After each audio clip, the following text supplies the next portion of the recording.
YBA, a game which went from riches to rags in the span of a couple years. While the game isn't dead, it's a mere shadow of what it once was and what it could have been. In this video, I'll be expressing my utmost disappointment of the game and how a lot of people played a hand in its destruction. First, we'll talk about its problems, then we'll talk about who's to blame for all of this. Well, to begin with. Perhaps not at the very beginning of the game, but around its middle, this game was known for its amazing and fun combat system. Long gone are the days where your match against an opponent wasn't determined by who's got the better stand, but rather who's got the better skill. If you look at some of my older videos, you'll see me beating people with the most horrendous and diabolical stand and spec variations. And that was only possible because of this game's combat system. Every stand and spec had a chance to be good, to be meta.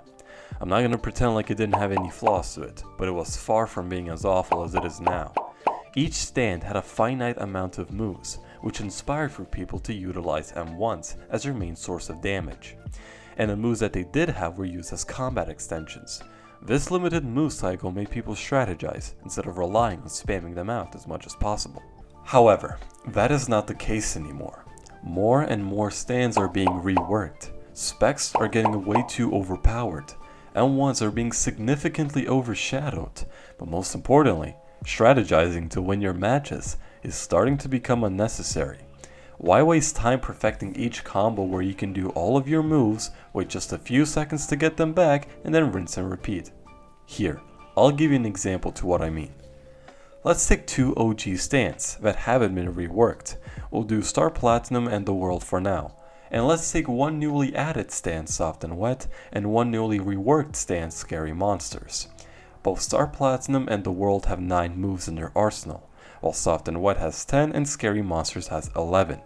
As you can see, the newer stands have slightly more moves, but now you might be asking, so what if they have 1 or 2 moves more? How's that ruining the combat? Well, let's take a look at how many damage moves they have. Star Platinum has 4 and The World has 5. How many do they have? Well, Soft and Wet has 9 and Scary Monsters has 10. Do you see the problem now? This isn't even an extreme example. Both KC and KCR have 7 moves and only 3 or 4, depending on your epitaph upgrades, do damage. While if you take someone like newly reworked Crazy Diamond that has 9 moves, 8 of them do damage. And that one move that doesn't do damage is a rage meter meant for increasing your damage. Let's look again. The World Over Heaven has 9 moves, only 5 do damage, while Stone Free has 10 moves and 9 of them do damage. I think you get the point now. Nearly 50% of all moves that the older stands have are non-damage stuns, evasives, specials like Time Stop, and others. For newer stands, over 90% are strictly damage moves, and less than 10% are used for other purposes. This sets up an unfair advantage for the player using a newer stand against someone who uses an older one. To put it simply, this creates an unsatisfying experience for both parties involved. I will refer to the new stand player as player A and the older stand player as player B. Player A will always have more moves to use against player B. Even if the player B has more skill, his main damage source remains to be M1s, which have low range and require for him to get close to the enemy, which player A can exploit with his abundance of moves, which explains why player B wouldn't have much fun fighting someone who's using a stand far beyond his own. So why is this also bad for player A? Well, because all of his matches play out the same, more or less. Because he doesn't find a need to strategize, his stand can play for him. He'll most likely use the same moves in the same way in the same situations. Doesn't matter how flashy they are, their purpose stays the same, to inflict the most amount of damage as fast as possible, as often as possible. So how did it get this bad? For the information I received, I believe Uzu's currently around 17 years old, maybe nearing 18. So I'm not gonna bash him very much, the community has done that already, and there's bigger fish to fry. Considering he was around 16 years old at this game's peak, and managing a game that big is nearly impossible when you take in the responsibilities of school, preparing for exams, spending time with friends and family, all of that.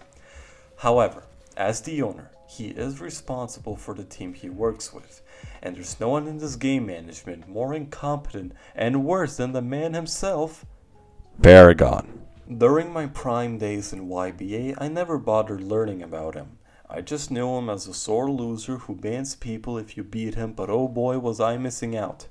Turns out that he is also incompetent in his community management, going as far as ignoring all of the harassment his admins are doing, making the most unfunniest jokes on the planet, and now an alleged pedophile? Whoa, whoa, whoa, whoa, whoa, whoa, whoa, whoa, hey. Listen, I got better things to talk about in this video, but if you're curious, I highly recommend watching Click's 5-part series about everything there is to know about him. Great videos, funny guy.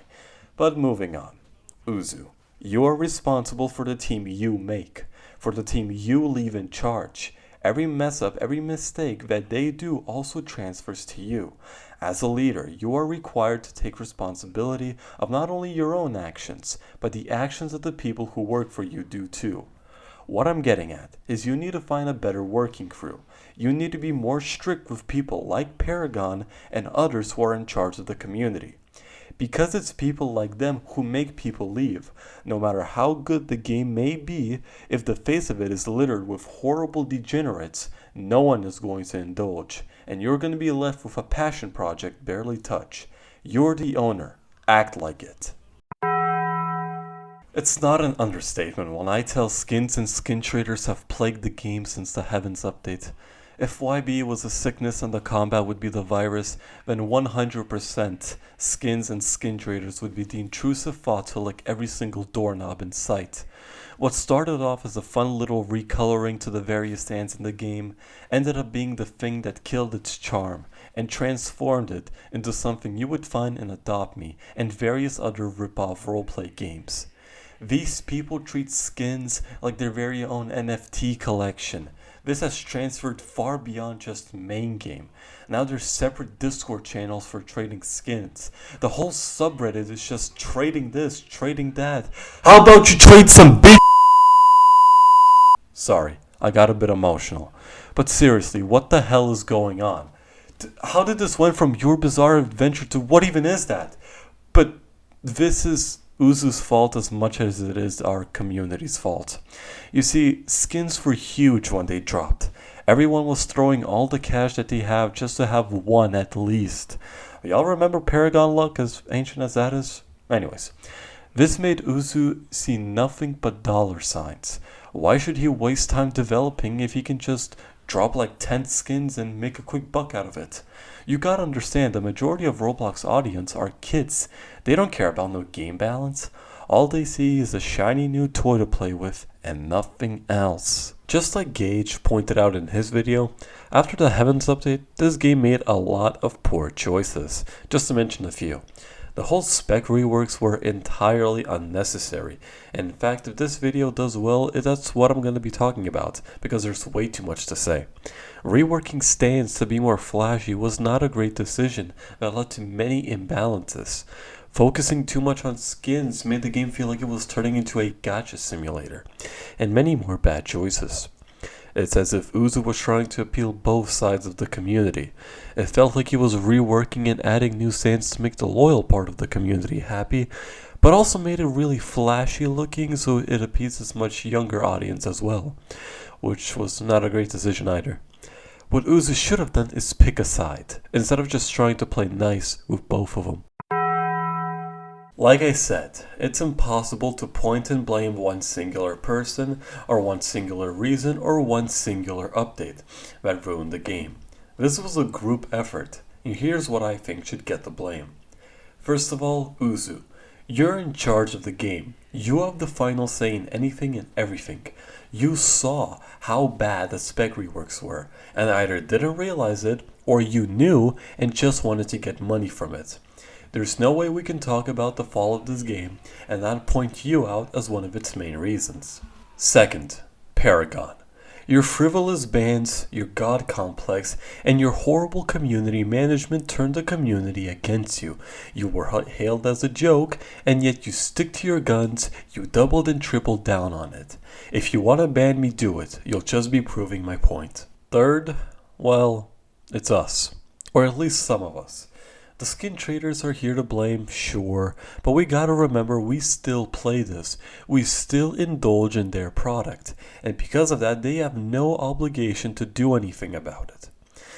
Unless we genuinely make an effort to leave this game or enforce our own wishes, that's simply the way it will be. Many YouTubers have already moved on and left, and we should follow suit. There's no other way they'll understand. And here we are, folks. Some of you may think that I was too harsh on them. Maybe, but I'm only this harsh because I love the game. I've been playing it for 3 years now since early 2020, but I'm not gonna pretend to be blind at my copium. This game has way too many flaws to it and no one in development is choosing to look at them. This game has turning into a money printing simulator, to be honest, and just like any other simulator on Roblox, they die eventually. I wanted to make a video for a while now, but never got around doing it until now. Everyone, thank you for all the support, but I just don't know if YBA will live long enough for me to continue making videos about it. That being said, if you enjoyed the video, please consider subscribing, and that's about it. See ya.